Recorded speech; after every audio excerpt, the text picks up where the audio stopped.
It's not about being conservative or being liberal or being socialist. Any ideology taken to the extreme becomes toxic. It becomes hellfire. All the extreme ideologies, it doesn't matter what you call yourself, will fight in this upcoming Third World War. All extreme ideologies will be fighting each other in this Third World War. The best thing you can do is to keep yourself moderate, whatever you identify as, be it conservative, liberal, socialist, or anything else. You see, extreme ideology is not about, is socialism the truth, or should government own business, or should it be a free market, or should we make changes slowly like the conservatives want to, or should everyone be free like the liberal view is? It's not about that. It's about the human being and the human's transformation. When you are extremely stuck on your ideology, you become a difficult person because your ego is attached to it. You can't see it maybe, but it is about ego. It's about wanting to be right. So when you get extreme with an ideology, for example, conservatism, it very easily turns to the far right. And now you are a destructive person because you want to be right. You justify everything that the conservatives do.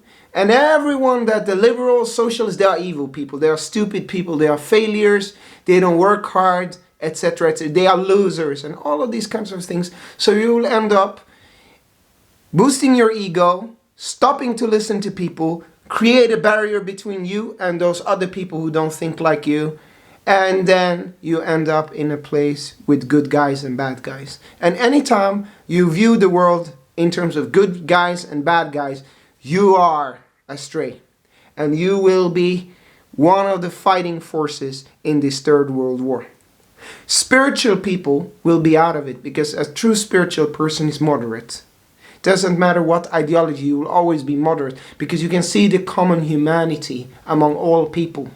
You don't judge people based on this ideology label that you call yourself a conservative or a socialist. You try to see the common humanity in it first. Then you have different views on how you should structure government, for example, because maybe you have different upbringings and different life story that and experience that led you to those kinds of conclusions about how, for example, to structure government. So it's not about conservative, liberal, socialism. Extreme conservatism becomes winners and losers. The poor people, they are poor because they didn't work hard enough, they have low IQ or stuff like that. I've met conservatives like this. That's a very toxic way of viewing the world. And some conservative channels, everything that the liberals say is wrong. Everything that the conservatives say, they justify. This is ego. The ego is attached to an ideology and wants to be right, so it changes the entire world to fit that ideology. It's the same with liberals. Liberalism in the extreme becomes very toxic. It becomes the moral high ground, the undemocratic. Those are not democratic. They are evil people because they want to allow abortion and looking down on people who, for example, have a conservative or a religious view on things like LBQT and stuff like this. So that kind of liberalism also becomes very hypocritical and toxic. And those people are fighting already, involved in this proxy war with Russia. Same with socialism. How capitalism is evil and all of these kinds of things. Yes, there are problems with capitalism and all of these kinds of things. But when you go to the extreme, justify anything that the communist nations do and everything that the West does is evil. Again, now you are in one of those camps where your ego is attached to an ideology, your worldview, you have this cognitive dissonance that everything that your ideology does is right and everything that the other people do is wrong. Then you live in the good guys and bad guys world, and you also will be a fighter in this upcoming Third World War. Yes! It's the same with Islam. When you get so attached to this idea that you have of what your ego thinks is Allah's religion, you start fighting over that. And that's what you see in the Middle East. The Jews go and provoke in Al-Aqsa Masjid, and all the Palestinians get angry and start shooting rockets at Israel, and then Israel bombs Gaza. Allah does not need you to protect what your ego thinks is Allah's deen. Allah's deen is protected by Allah and the angels and all of these things. If you are not so attached to this idea you have of Islam, when they provoke in Al-Aqsa Masjid, you are maybe gonna be patient. Maybe you're gonna say, can you guys stop? But this anger and this fury is the same way in Sweden when some racist comes and burns cars. Burns the Quran, and then the Muslims go and burn cars. You see, these are both extremes. It's right-wing extremists who burn Qurans, and it is Muslim extremists who start burning cars. They are fighting. Again, any ideology that you have that goes to the extreme becomes toxic. Myself, I can put in terms of, the Western ideology, I would call myself a libertarian. I always vote some type of liberal option. But liberals now, they are very extreme.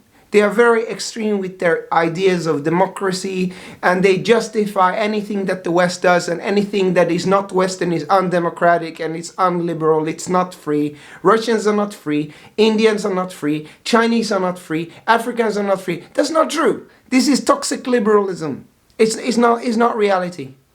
It's not reality. So, and libertarianism, you can also take that to the extreme, and it can start becoming anarchy, and you start being anti-government and stuff like that. No, I'm not anti-government. I mean, there is a use for government. I just don't like this idea of having this strong, authorities that control people. I've always been like this since I was a child, but I do recognize the benefits of even sometimes being conservative. There are certain things that you need to change slowly. And the conservatism is good when there's a lot of uncertainty. You need this safety. That's why, for example, the Republican Party goes up in the opinion a lot.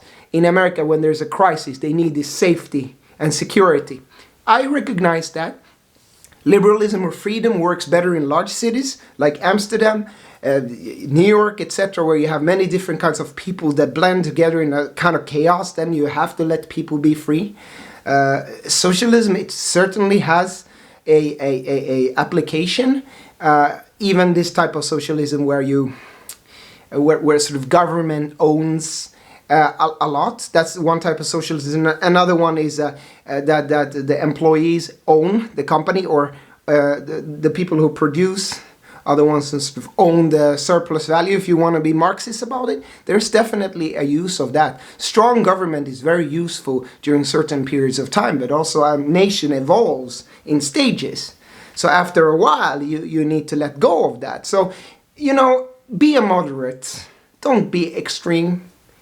Be with the spiritual people who will stay out of this war.